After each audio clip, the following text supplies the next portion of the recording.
This is the reading Title 21, and go around the table. Ernie Hall. Jennifer Johnston. Dick Trainee. Amy Domboski.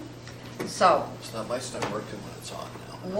what my intentions, because we're doing two things with Title 21. One is what we need to do with code and policy to make sure that we are on the right track as far as the community, and you know what's happening with code and policy for mainly a lot of it's residential, but we need to look at code and policy across the board, commercial through residential, multi-use, what's working, what isn't working. And then this financial side is what we can do, and if we do need to do tools for number one, residential development. And number two, you know, we passed the Fairview ordinance, and in it, we've left everything up to regulation. And this committee is tasked, and what we're going to look at is what we want in code and what we want to leave up to administrations as far as tax abatement and what qualifies, what doesn't qualify. And again, so that would be residential and commercial, it would be across the board, and infrastructure.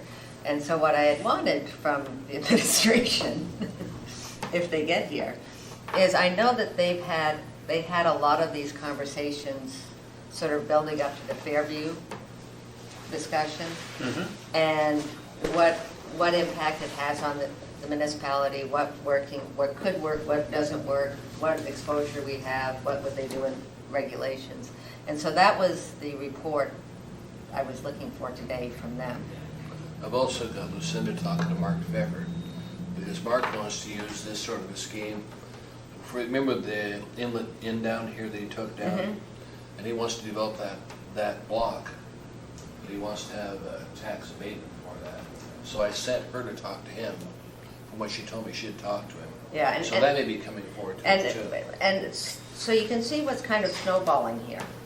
And it might be right, it might be wrong, but the point is that I think we need to look at it in a policy manner, because it's, otherwise what happens is it becomes a case-by-case basis with developers, and even though it will still come before the assembly, we've already at that point let the cat out of the bag without having some, what's the long-term interest, what's the long-term purpose, you know. We need to have a goal for the city on this program, because they'll get carried away, you're right. Right. There's a guy off 34th that wants to take out that trailer court, and he was planning on using tax abatement to move the trailers out of there. And Yeah, I'm not. I agree with you. Yeah. Yeah, I'm not quite sure on that one, but I mean, I think the tax abatement could be used, and it could be used for that. It could be used for some of our gas stations as far as contaminated soils. Underground tanks. Yeah, I mean, I have one out in Shoegate that would be great for it. Just saying. yeah, well, I mean, and all of this, maybe that's where we want to go, but then what are you doing? Or what's the impact on the taxpayers? Well, we need an overlaying plan that treats everybody equitably, Right. fairly. And rather than, like you said, this patchwork or hodgepodge of we're going to deal with it this way this time, this way this time, we need to have some sort of framework. And if you do leave it as it is currently for Fairview, it would be up to the administration, whoever the administration is, to set policy through regulation. And I'm not sure if that's not where I would want to go. But Jennifer, have you heard how many underground tanks are in the Fairview area? No, I don't know, but I would imagine. 5 was the last count Yeah. that Cindy gave me. And they were trying to figure out, how are we going to deal with abatement of the problem of tanks underground? And you're dealing with some larger corporations. And so do you want to assume the cost of, do you want the city to assume the cost of the remediation? Do you want the shared cost, or really is it their cost? Because they bought it knowing that they have this issue. So. Hi. Sorry, I didn't know. Did Lucinda tell you about this? No, this is the first I heard about it. Sorry. I know she went out of Stage town, and you can spend time with us as much as you're comfortable spending time with us. What we were doing, I think Dee was supposed to be here also. No answer at Dee's phone, but I sent her an email message. Okay. Well, Join us at the. Yeah. yeah, try to- yeah, Introduce John, himself. and introduce yourself so you're on the tape. Okay, I'm Bryant Robbins, Municipal Assessor. So what we're doing as a group is looking at the issue as far as tax abatement or any other financial incentive tools that the city might come up with for, first of all, residential, which I know you spent quite some time working on, but even looking to the Fairview ordinance. And my point for this committee is we need to figure out how much we want done by regulation and how much should be in code and by policy. By policy. And what is our ultimate goal? Where are we headed with this as opposed to sort of just looking at it as, I mean, our ultimate goal for Fairview is to make it a better place. Right. But how do we want to do it and who should be using these tools and what's the impact on the taxpayers? So, with that, You know, I would guess about the only approach we can take to this would begin a task list for ourselves so we can work through it. Because, you know, another example is the, I don't know if it's Peachtree or the Fang family. They got a project they're looking at doing in connectivity with Fourth Avenue Theater. And they own the Fourth Avenue Theater, they own the half of the building next to it, they own the lot behind it, and they own the old Key Bank building, the financial center. So they've got a significant piece of property there. And they're looking at building up over the Fourth Avenue Theater, over the other, I mean, you know, it's a complex plan, but, and actually a tower that, I forget how many stories, 12, 15 stories, whatever the Title 21 code is there. And in the conversations I had with them, they were talking about they were going to do a hotel or residential or whatever. And, you know, my encouragement to them was to look hard at residential. I think that's something that we seriously need for the revitalization of downtown because we really don't have anybody that lives downtown, per se. There's just no place to live. Anything past 6th Avenue, well, really it's past 9th. There's a little bit between past 6th and 9th. But it really struck me, I was in Phoenix a year ago.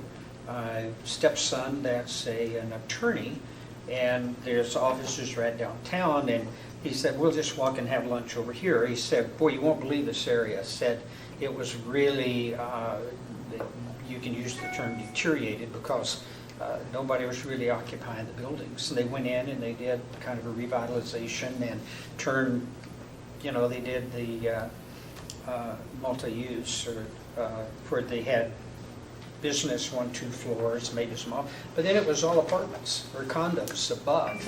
And now all of a sudden they've got a population that's living there that's patronizing all of the restaurants, the streets are busy, I mean there's just a lot of activity down there. And we keep running into issues where, you know, nobody really wants to be downtown in the evening.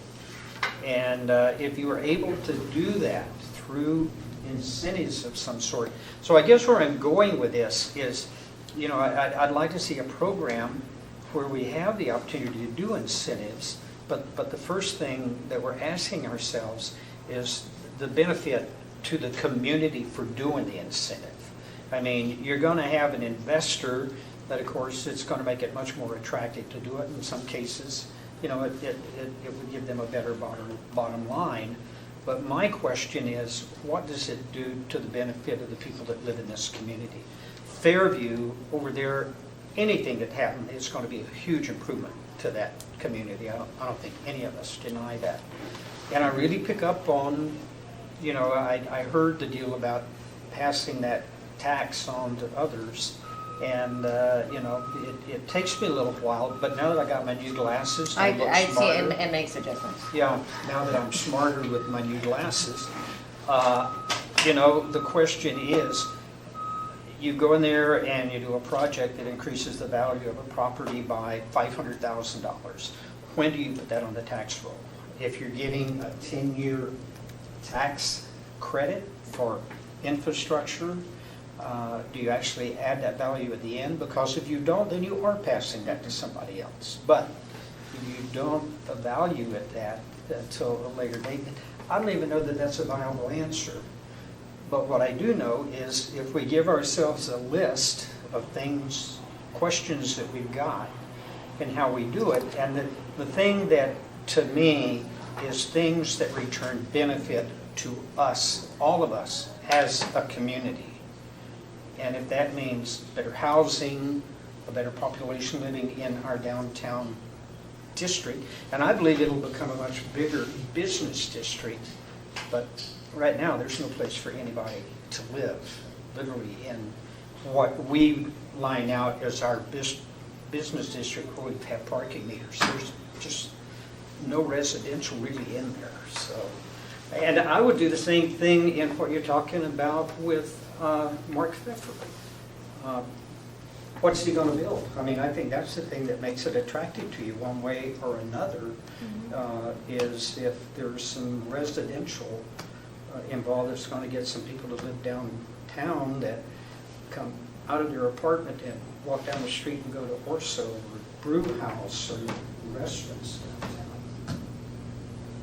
downtown. You touched on a point that I think is very important and poorly understood, and that is the effect of these exemptions on the tax cap. And we've talked about it in some of the other sessions a little bit, but I think it's really important that the Assembly address that issue one way or other, because the way that the code is currently written, and I think this is based on the charter, so we've got to approach this carefully, but the way that the code is currently written, it says that the tax cap is allowed to increase by the amount of taxes on new construction in the current fiscal year. So since it points to taxes,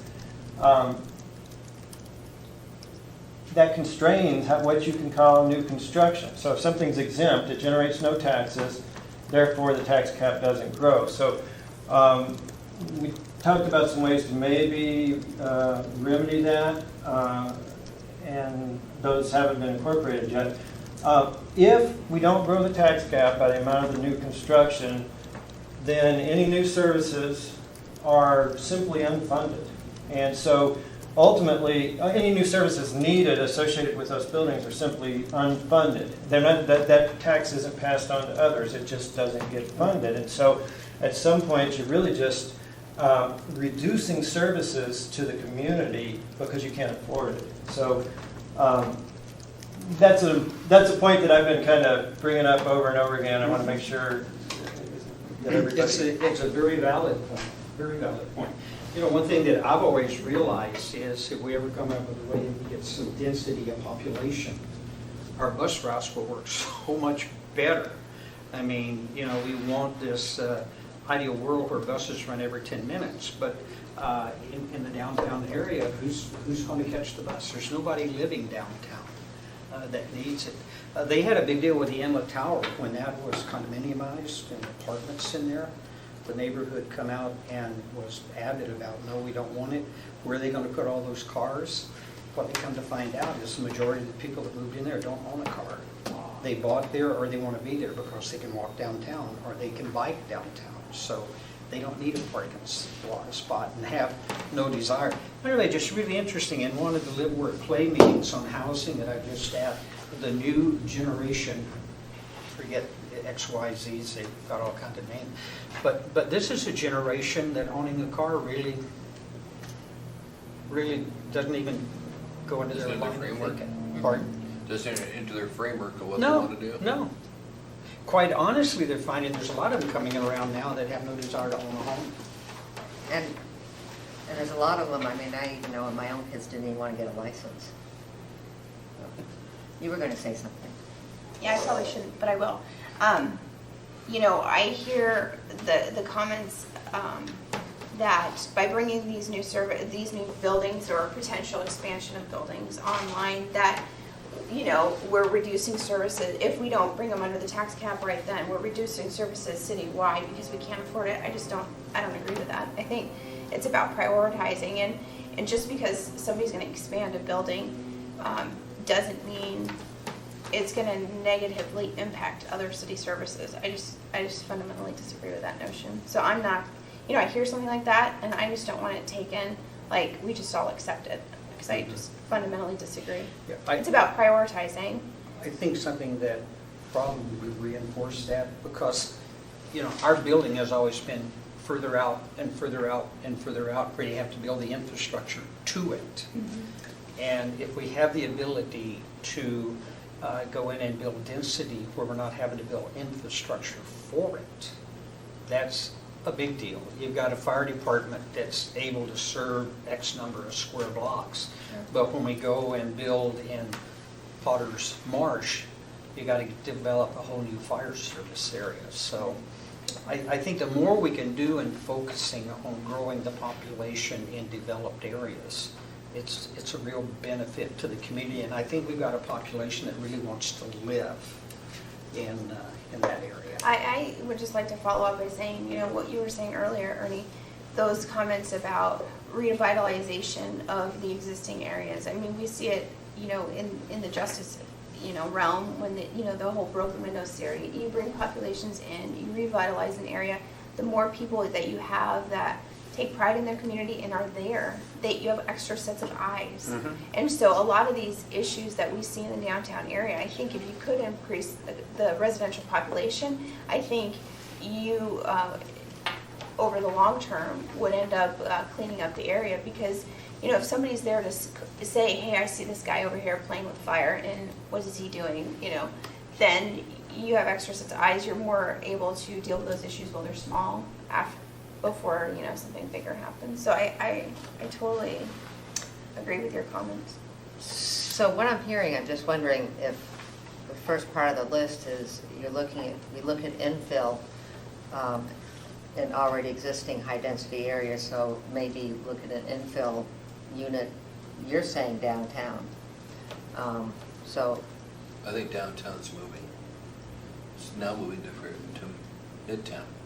Check out all the development here in Anchorage, like the Naval Corporation going in the old movie theater there. If they've got a big piece of land, they're building there. Downtown's not building anything anymore.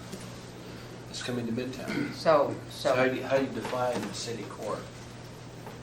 When I look at the bus service, I've got more bus service in Midtown than any other district in Anchorage. Definitely more than Eagle River. Well, I know, we don't go there. But you know, it's interesting how this when Alan Teshi was on the assembly with me, he was always demanding that buildings be built downtown. But since he's been gone, we don't demand that anymore. Still got it in our, I know, but it's not. I know, I hear you, Dick, I really do. It's lip service. But I guess that's what I'm referring to, is the fact that I think to be able to make that revitalization begin to occur downtown, we may have to look at some kind of incentives to encourage people to come in. Specifically for residential. Right. Whether it's, you know, allowing unique kinds of zoning. I was thinking about the new Wilder constructions going there at Old Seward and Tudor. They're putting 374 units in, and they're going to have businesses on the lower level. And that's what you're talking about down here, but they're doing it there with new construction. and that's mixed use. Yeah.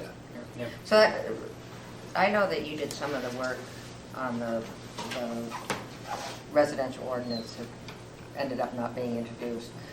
But when you were looking at, or when the administration was looking at Tacoma, and did you look at other cities besides? I was involved in that, but I wasn't intimately involved in that. But I think the Tacoma ordinance was the main one. I think Ralph Ware Did did spend time on that, some yeah. additional work on that as well. Okay, so that's not, because I think what we need to look at, first of all, again, what's our overarching goal? And even right now, at least 2 or 3 aren't quite sure what that overarching goal is, if it's municipal-wide or if it's something we should start downtown. Number 2, in that our overarching goal, how much of it needs to be residential to meet that goal? If it's I mean, mixed use residential carries a lot more density and walkability than just residential. But Is it a 60-40, is it an 80-20? And then, what are we giving the tax abatement for? Is it for infrastructure? Is it for remediation? Is it gonna be something that, I mean, with the Fairview one, it's already they've gotten rid of the needs assessment, so that, you know, it used to be with tax abatement, the abatement was qualified by whether the project would go or not, with or without the tax abatement.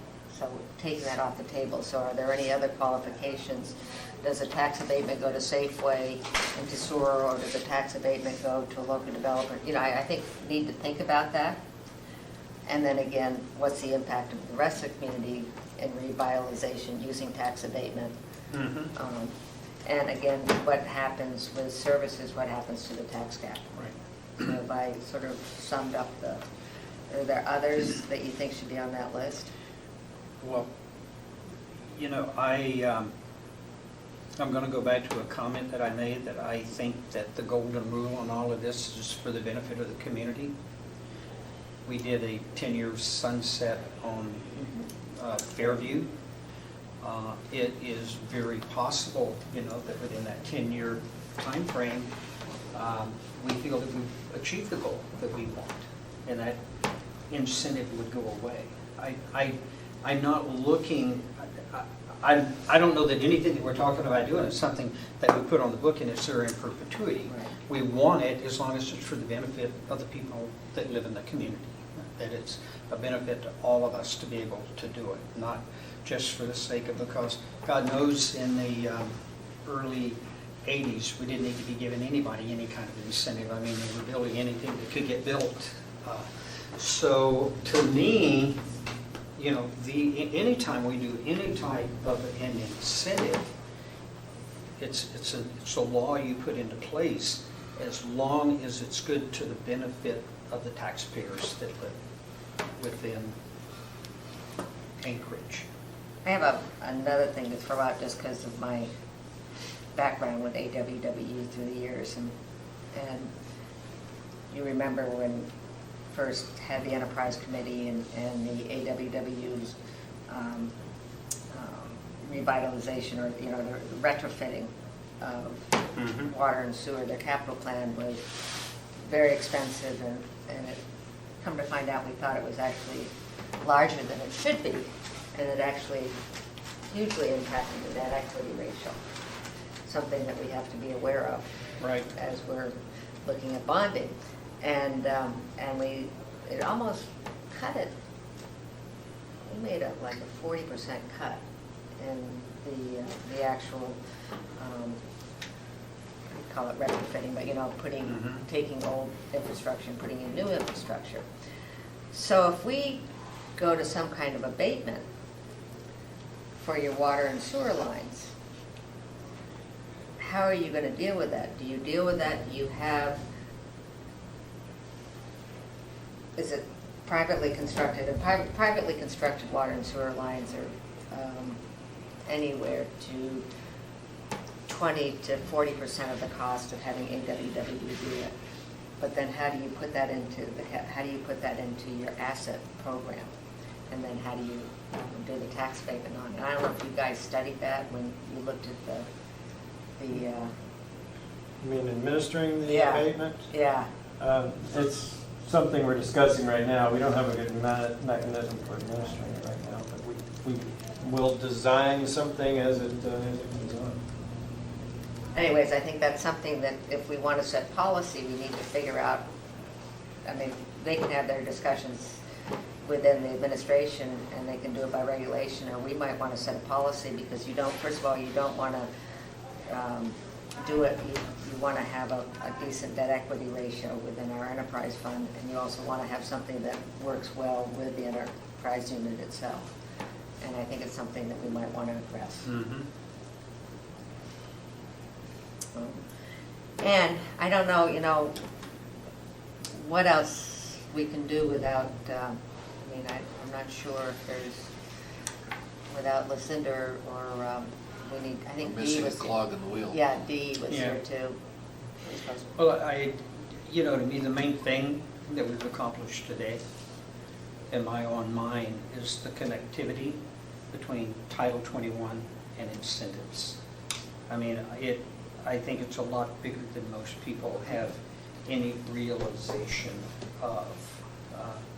So I think this is the perfect committee to deal with what we're talking Jennifer, about. just if the program's to try and keep building downtown, and if we've got this incentive, then we need to graduate the amount of incentive you can get based on how close you are to downtown. Because I mean, if the goal is to try to build up downtown, Yeah. then we reduce the amount as we go out of the core to encourage more development down here. That's an interesting concept. That's something I think would be worthwhile exploring so what I would like, if you guys are willing, if kind of write up some of the things we've talked about, where you'd like to go with this, what questions you'd like answered by the administration or whoever else we can find to pull in on this discussion.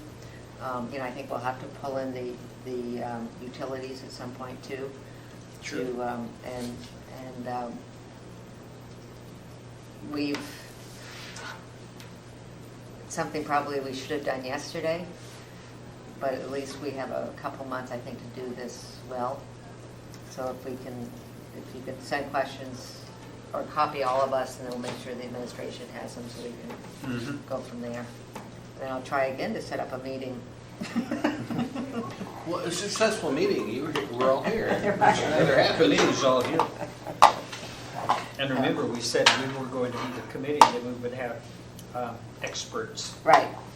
And that's how this is set up. It's Resources. We're not asking community members to sit at the table with us this time, which I did for too many years before. Anyways, thank Shades you. of Debbie. Yeah. It is over, unless you have anything else. Nope. Thanks. We're good. Thank you. on. Sorry. This is from the get-go. This has been one of those terrible communication things, and no one's to fault. We just kind of had an issue. Sometimes it's a difficult word. So going forward, is the expectation that you'll meet periodically and that we would attend each Yeah, meeting? but what we're doing two different things. Looking at Title 21 and what effect it has on development and how it affects residential development, but just plain development, to see if we hit that one Right. close. And then how we're going to deal with, or are we going to have incentives for residential or any kind of development? And are we going to allow the administration to come up through regulation, or if we're going to do it through code? Okay. So, that's it. Yes. Bang the gavel. Right.